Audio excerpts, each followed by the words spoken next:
everybody, my name is Ethan Yorke, and the cameraman that is going to be helping later on in this video, his name is Schroeder, and today we're going to teach you how to do a simple Chapter 10 geometry problem. And this is the problem right here, and the first thing you're probably thinking is, what do I do with all these numbers? And there's something very simple you need to do, and that's simply labeling it. And this is how you do it. As you can see, that this square and this square are the same. So you know by that the dimensions are exactly the same. So you want to go ahead and label this 3 and 3. And you can do that for the rest of the corners that match it. 3, 3, 3, 3. Now your next step is labeling the sides. And as you can see from right here, this is x plus 2. So what you want to do is write x plus 2 on all of the matching sides. And the final step to labeling it to get the first point in all of this is labeling the bottom lengthy part. Now as you can see right here, it is labeled x, so you want to label this x, x, and that is how you label it. Alright, so now what we're going to do is we're going to take all of these equations and put them into binomials so that we can use the FOIL to get to the next part of the equation. What we're going to do is use the 3 and the x plus 2 and this 3 and add them all up. We can't add x to 2 necessarily because there's not a 2x. However, what we can do is the 3 plus x plus 2 would equal x plus 5, plus the other 3 would be x plus 8. And this side is the width and this side is the length.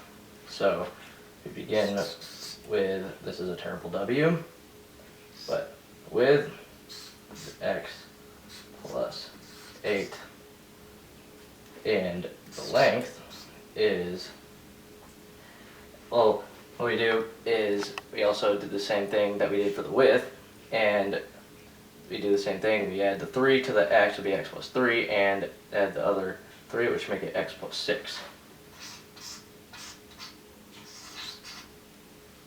And Ethan will explain the next part.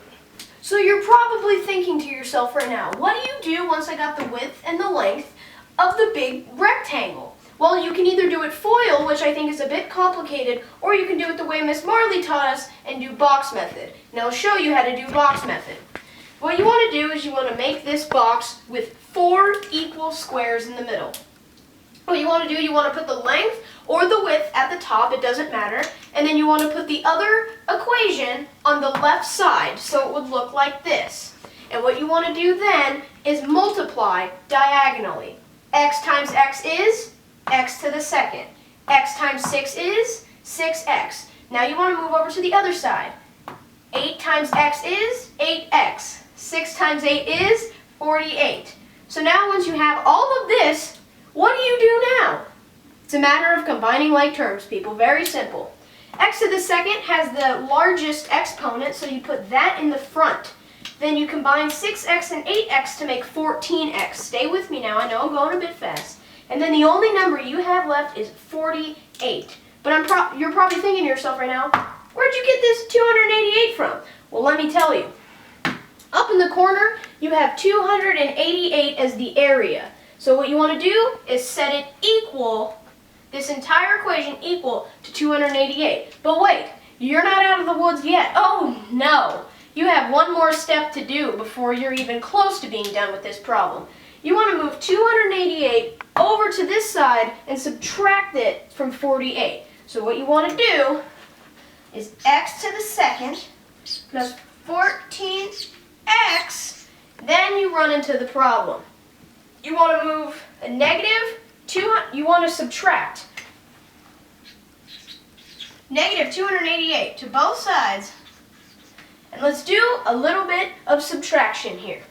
What you want to do, 288, 48, 0, 4, 2. You get 240, so what you do is minus 240. But wait, what do you do now? Very simple. You set the entire equation to 0. Alright, so what we're going to do now with this equation right here is we have to use x factor in order to find out what would equal this equation, and that's how we get x. So you may be wondering what x factor is exactly. What you do is you take this number and put it on the top of the x in this chamber right here. You take this number right here, don't include the x, and put it on the bottom right here. And we need to find out what two numbers times each other equal this number, but added and subtracted equal this number. And as you can see here, we've concluded that 24 and negative 10 times each other equal negative 240, and added and subtracted equal 14. And what you do is you put it in this equation, you plug them in to the point where if you FOILed this, it would equal this. And set it equal to 0 as well, do not forget that. It's small, but you know, it's something to include. And what we do is x will equal negative 24 and 10. However, we cannot have something equal negative. So we have to cross out the negative 24 because it does not matter. And the answer would be 10.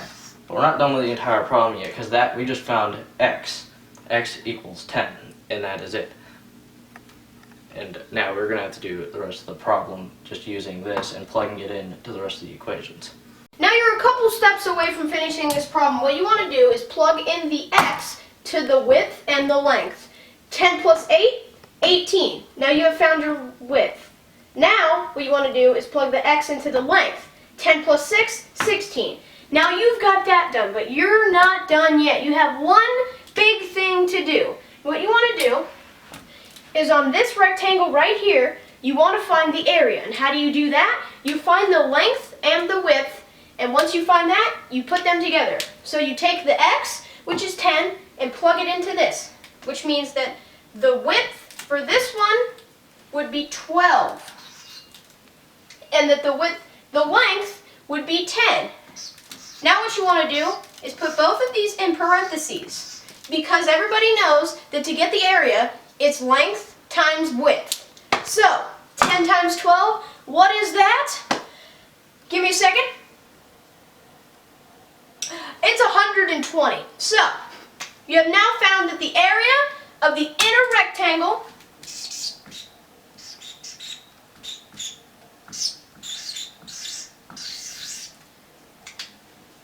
is 120.